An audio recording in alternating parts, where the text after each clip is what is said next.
Go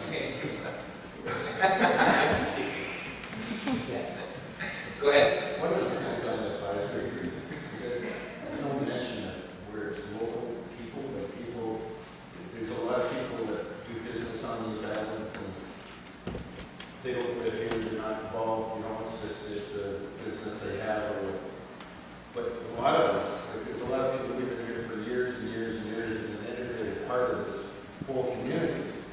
And shouldn't it, like these committees, be made up of people that are local, people with local businesses, not people that are just, you know, from some other city or country or whatever it might be?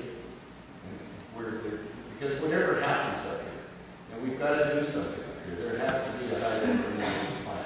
Like whether the rest of the world does it or whatever, it's got to be done. But it's got to be, it affects everybody that is up here. It affects their jobs, families, the entire community. And it's something that's got to be, it's important because we've got, it's our future. It's not, you know, our children, grandchildren, and future generations. So shouldn't it be people that have the vested interest of being here and what the actual outcome is around the local communities? I'll say a little bit about that. I think that can be addressed in a number of ways. Through the people who identify as participants in these, and you know, we don't really want to put ourselves in the position of choosing those people so much as inviting that dialogue among the communities to identify them who are appropriate. So that's sort of one principle in terms of how we're approaching this. And the second thing is that we've actually explicitly mentioned that representatives from coastal communities be a part of that. If we're talking about the Integrated Oceans Advisory Committee, that those people be a part of the committee. So you can have, for example, a local government official or whoever is most appropriate from different areas, in addition to people from different interest groups, commercial fisheries, recreational fisheries, what have you, who may also be locally based.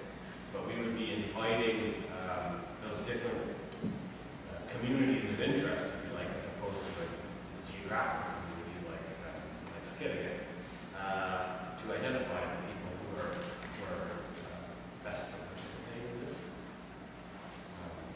So again, rather than us figuring out what's going to work for you, we want to figure out, we want you to help us figure out what's going to work for us.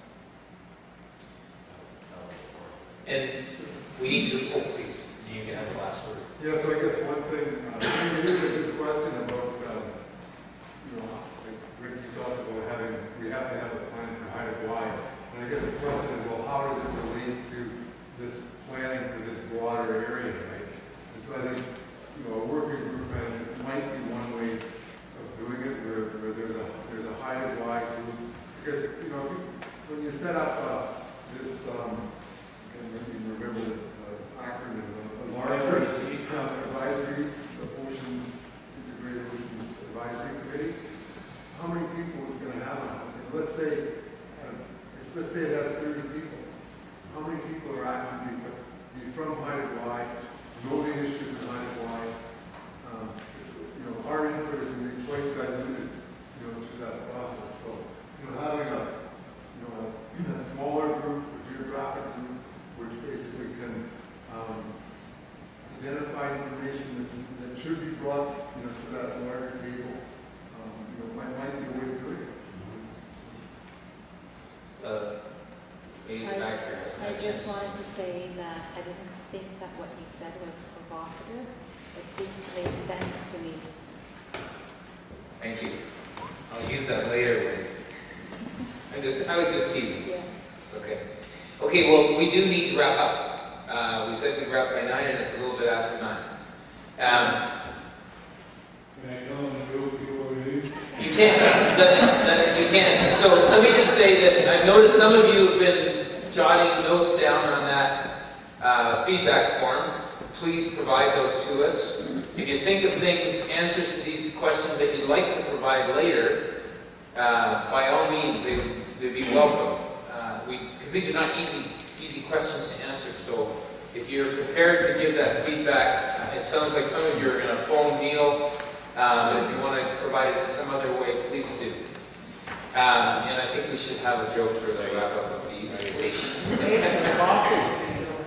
Who bought the coffee? I don't know. Was it DFO? Russ bought the Okay, here's a joke. Maybe you people have heard this joke before, some of you, but I'll tell it anyway. I think it's kind of neat. Don't take offense to it, but I'll tell you, it's not that raw. Rick had an appointment there one day with a doctor, so it's just like the rest of us that get to the stage in our life, our age, there's kind of death. So he took his wife along for his ears. After the doctor gave an examination, he tells the guy's wife sitting here, and he says, now I need a specimen of your stool. I need a specimen of your urine. And I need a specimen of your, what's that stuff? It's got the sperm in it. And he says to the doctor, what? And he looks at his wife, what did he say? She said, I think the doctor wants one of your dirty shorts.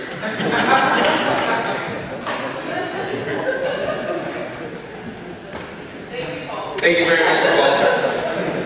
Are there any other points that we need to make?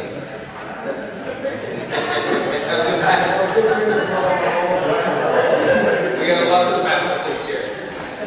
Just the last concluding couple of next steps. Sure. Is anybody not hear me with that thing? Okay, Steve can't hear me on the video. So I just wanted to reiterate, so that everybody walks out of here knowing where we're going, what we're going to be doing next. So as I mentioned, this is the first of 9 community meetings. We're going to Massa tomorrow night, and then we'll be on the North Coast in Prince Rupert and Kitimat for the remainder of the week. Doing things similar to this, inviting feedback, and once we're finished that round of meetings, we're going to be taking what we've heard and revising that engagement strategy document. The intention past that is to start implementing some of the things that we want to do in terms of engaging people. And the key there is starting to form that Integrated Oceans Advisory Committee. So between now and June, we're going to be coming back to a lot of you and saying, how can you work with the rest of your interest group to identify participants in this? And we didn't really talk about it too much tonight, but we've talked around it. How big is this going to be? How is this going to be effective? And so that's a really key thing that we're going to have to do when we make these revisions.